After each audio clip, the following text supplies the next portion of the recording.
配合台湾举办2024年世界竹仔论坛，林业署小连续2天伫新竹市的将军川以竹仔做主题办市仔，现场有各款的竹仔艺术品、环保碗池，家去表演竹仔 DIY 的活动，招大家做伙来熟悉竹仔。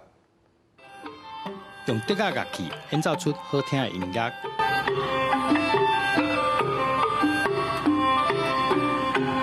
各用竹仔制作的环保餐具、器皿以及各种的艺术品，连泡咖啡的工具嘛有。我们现在用台湾的贵族啊，然后把这个咖啡的滤杯融入生活化的应用，所以呢，你可以看到就是说，像编织的这个部分，它可以呈现编织的美感。另外一边是让民众利用竹仔 DIY 做出适当使用的生活用品，感觉真趣味。就参加手做的感觉，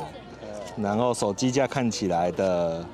模型漂漂亮亮的。林业署指出，竹仔是台湾非常重要的资源，那竹仔有真济的用途，而且生长速度紧，又可会当循环再生，是一种上自然的环保材料。希望透过体验活动，让大家对竹仔的好更加了解。竹的运用非常的多元，以桃竹苗地区来说，它是以桂竹这个竹种为主。那桂竹呢，除了传统用在器物上，那在农用上也非常的多元运用哦。虽然说现在的铁制的水泥做的这个物件是非常的方便，但是竹因为它轻巧，而且它可再生回收，所以还是农用的竹材上是非常具有潜力的。礼拜连续2天的竹仔活动，在新竹市将军村举办，邀请大家做伙来设市仔、听音乐，感受台湾的竹仔文化。记者杜君和新竹报道。